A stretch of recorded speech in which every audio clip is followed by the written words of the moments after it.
Friday morning ಬೆಳಿಗ್ಗೆ ಬೇಗ ಎದ್ದು ಪುಟ್ಟದಾಗಿರೋ ರಂಗೋಲಿನ ಹಾಕ್ಕೊಂಡು ಹಾಗೆ ಪೂಜೆಗೆ ಮಾಡ್ಕೊಳ್ಳೋದಕ್ಕೆ ಅಂತ ಹೇಳಿ ಎಲ್ಲ ಕೂಡ ರೆಡಿ ಮಾಡಿಕೊಂಡು ಇಟ್ಕೊಂಡಿದ್ದೆ.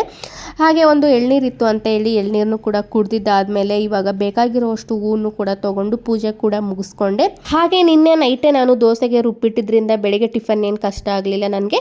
ದೋಸೆ ಬೇಡ ಇವತ್ತು ಪಡ್ಡು ಮಾಡ್ಕೊಳ್ಳೋಣ ಅಂತ ಹೇಳಿ ಬೆಳಿಗ್ಗೆ ಡಿಸೈಡ್ ಮಾಡಿಕೊಂಡು ಪಡ್ಡನ್ನ ಮಾಡ್ಕೊಂಡಿದ್ದೆ. ಫಸ್ಟ್ ಚಟ್ನಿನ ಮಾಡ್ಕೊಂಡ್ಬಿಡೋಣ ಅಂತ ಹೇಳಿ ಒಂದು ಪ್ಯಾನ್ನ ಇಟ್ಕೊಂಡು ಸ್ವಲ್ಪ ಶೇಂಗಾ ಬೀಜ ಬೆಳ್ಳುಳ್ಳಿನ ಹಾಕೊಂಡು ಚೆನ್ನಾಗಿ ಹುರ್ಕೊಳ್ತಾ ಇದ್ದೀನಿ. ಹುರ್ಕೊಂಡಿದ್ದಾದ್ಮೇಲೆ ಒಂದು ಪ್ಲೇಟ್ಗೆ ತೆಗೆದಿಟ್ಟು ಹಸಿಮೆಣಸಿನಕಾಯಿನೂ ಕೂಡ ಹಾಕೊಂಡು ಚೆನ್ನಾಗಿ ಹುರ್ಕೊಂಡು ಅದನ್ನು ಕೂಡ ಒಂದು ಪ್ಲೇಟ್ಗೆ ಎತ್ತಿಡ್ತಾ ಇದ್ದೀನಿ. ಇನ್ನು ಕಟ್ ಮಾಡಿರೋ ಟೊಮೊಟೊನು ಕೂಡ ಸೇರಿಸ್ಕೊಂಡು ಅದನ್ನು ಕೂಡ ಚೆನ್ನಾಗಿ ಹುರ್ಕೊಂಡು ಕಂಪ್ಲೀಟ್ ಆಗಿ ಕೂಲ್ ಆದ್ಮೇಲೆ ಒಂದು ಮಿಕ್ಸಿ ಜಾರ್ಗೆ ಹಾಕೊಂಡು ಸ್ವಲ್ಪ ಉಪ್ಪು ಮತ್ತೆ ಕರಿಬೇವು ಕೊತ್ತಂಬರಿನ ಹಾಕೊಂಡು ರುಬ್ಕೊಂಡು ಎತ್ತಿಟ್ಕೊಂಡಿದ್ದೀನಿ. ಮೇಲೊಗ್ಗರಣೆಗೆ ಅಂತೇಳಿ ಸ್ವಲ್ಪ ಸಾಸಿವೆ ಜೀರಿಗೆನ ಹಾಕೊಂಡು ಚೆನ್ನಾಗಿ ಒಗ್ಗರಣೆ ಕೊಟ್ಕೊಂಡ್ರೆ ಚಟ್ನಿ ಕೂಡ ತುಂಬಾನೇ ಟೇಸ್ಟಿ ಆಗಿರುತ್ತೆ. ಇನ್ನು ಟಿಫನ್ ಎಲ್ಲ ಮುಗಿಸ್ಕೊಂಡು ನಾನು ಮತ್ತೆ ನನ್ನ ಮಗ ಇಬ್ರು ಸೇರ್ಕೊಂಡು ಇಂಡೋರ್ ಪ್ಲಾಂಟ್ಸಿಗೆ ಈ ರೀತಿ ನೀರನ್ನ ಸ್ಪ್ರೇ ಮಾಡ್ತಾ ಇದ್ವಿ.